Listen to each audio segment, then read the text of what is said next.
Million views হয়ে গেছে। তার মধ্যে যদি 1 মিলিয়ন মানুষও ছবিটা দেখতে যায় তাহলে তো আমাদের খুব বেশি সফল হয়ে যায়। অমরিস, হ্যাঁ। ফোন কল আমি ধরিনি, আমাকে কৌশিক গাঙ্গুলি ধরতে বারণ করেছিল, প্রচুর ফোন কল আমি পেয়েছিলাম। ফোনটা ধরে ফেললে তো আমি আর মিথ্যে, তোরা যদি ফোন করতিস আমি কি আর মিথ্যে বলতাম? তাহলে তো রিভিলড হয়ে যেত বিষয়টা। তো সেই জন্য আমি ফোন ধরিনি। তার দুদিন পরে তো কৌশিকদা নিজেই আরেকটা পোস্ট দিয়ে বলে দিয়েছে যে এটা মজার একটা। আচ্ছা, এই দুদিন ধরে তোমার কি চলছিল একটু বলো। আমার কাছে পুরো ব্যাপারটা খুব আমি ভাবিনি যে কৌশিকদার এইভাবে তুই আরো জোরে কথা বলে, কিন্তু কোনো ডাবিং নেই। খুব টেনশনে বেচারি আছে। হ্যাঁ মানে এটা আমার ফার্স্ট হ্যাঁ, বিয়ে তো ওর এটার প্রথম ছবি, ওর প্রথম trailer বিয়ে। launch, বুঝতে পেরেছিস?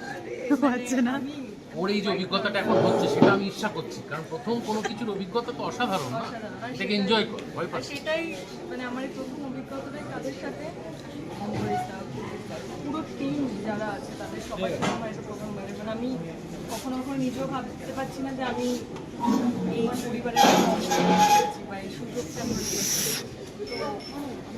তো সত্যিই ভালো লাগছে। আর পোস্ট যেটা জিজ্ঞাসা করলাম সেটা হচ্ছে আমি ফার্স্ট অফ অল আমি ভাবিনি যে এইভাবে একটা প্রমোশন হতে পারে বা এরকম একটা ছবি, বিয়ের ছবিটা হঠাৎ করে বেরিয়ে যাবে। তো আমি খুবই অবাক হয়েছিলাম।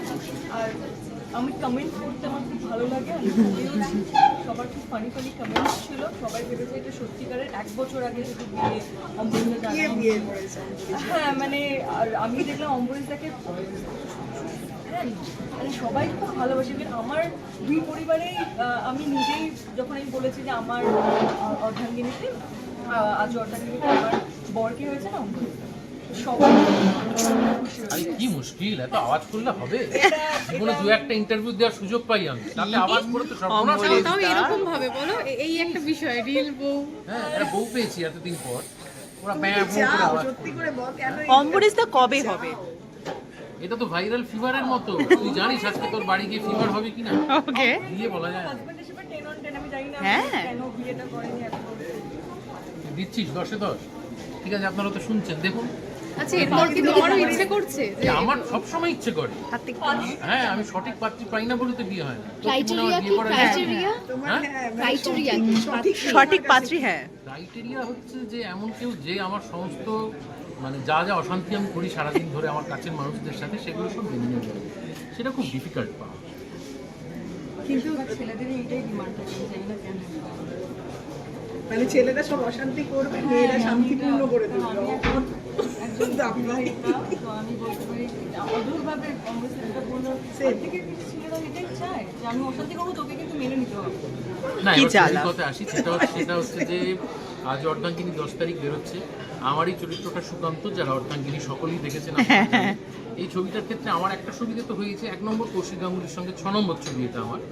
তো এখন আমি বুঝে যাই কৌশিকদা ঠিক কী চাইছেন আমার কাছে পরিচালক হিসেবে, সেই জন্য আমাকে খুব একটা নির্দেশনা করতে হয় না। আর যেহেতু সুকান্ত চরিত্রটা খুব চেনা একটা চরিত্র আমার, এবং শীর্ষেন্দু মুখোপাধ্যায় একটা খুব দামি কথা বলেন যে একটা চরিত্র যখন একটা মানুষ লেখে বা করে ফেলে, বেশ কিছুদিন ধরে সেই চরিত্রটা সেই অভিনেতার ভেতরে ম্যারিনেটেড হতে থাকে, মজতে থাকে।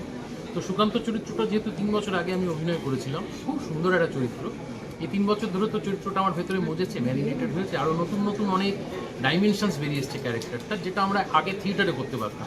থিয়েটারে প্রত্যেক দিন একটা চরিত্রকে রিডিসকভার করা যেত, ছবির ক্ষেত্রে সেটা হয় না।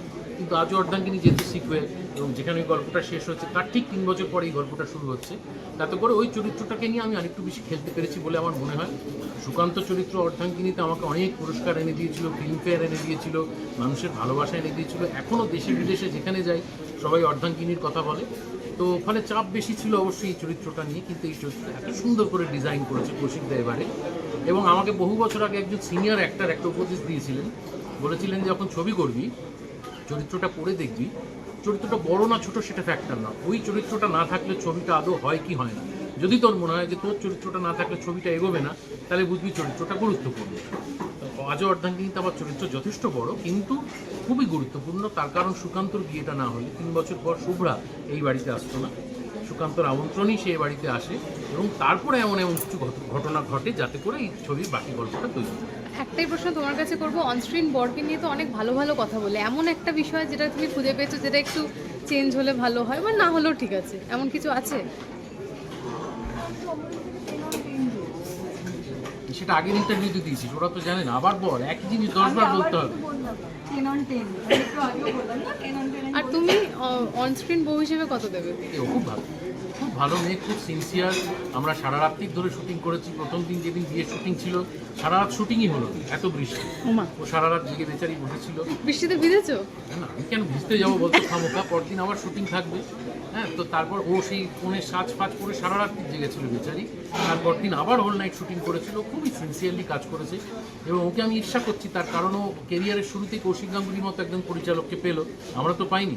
আমাদের 10-12 বছর অপেক্ষা করতে হয়েছে কৌশিক গাঙ্গুলিকে পরিচালক হিসেবে পাওয়ার জন্য। ও সেটা পেলো, ওকে আমি কামনা করবো, শুভেচ্ছা জানাবো যে ভবিষ্যতে যেন ও খুবই নামী মডেল, ও অভিনয় জগতে নতুন প্রবেশ করেছে, ও আরও ভালো অভিনয় করুক, আরও পরিচালকরা ওকে কাজ দিক। আজও অর্ধাঙ্গিনীর অভিনয় দেখে যেটুকু অভিনয়ও করেছে খুব মন দিয়ে খুব ভালো করেছে। আচ্ছা, তুমি যেটা বলছিলে অম্বরীশদা, যে 6 নম্বর ছবি এবং কৌশিকদার সাথে তো এখন রসায়নটা তোমার মানে একে অপরের কথা খুব ভালো বোঝো। এই দিদিয়ার কৌশিকদার যা রসায়ন বাড়িতে, আমার সঙ্গে কৌশিকদার সাথে রসায়ন হয়। হ্যাঁ, তো তো এই ছবিটা যে আলাদাভাবে কৌশিকদা এইভাবে নিয়ে আসবে সেটা কি তুমি জানতে? হ্যাঁ, কিছুটা জানতাম। কৌশিকদার সঙ্গে তো আমার নিয়মিত কথাবার্তা হয় ফোনে। বেশ। তো ওই ছবিটার ওই সাফল্যের পর কৌশিকদার মাথায় ঘুরছিল একটা গল্প, কিন্তু যতক্ষণ না একটা গল্প পুরোপুরি পেকে ওঠে কৌশিকদা কিন্তু ছবি বানায় না। ওই অর্ধাঙ্গিনীর ওই সাফল্যের পরে তো একটা লোক থাকি পরিচালকের, যে পরের বছরই একটা সিকুয়েল করে ফেলি।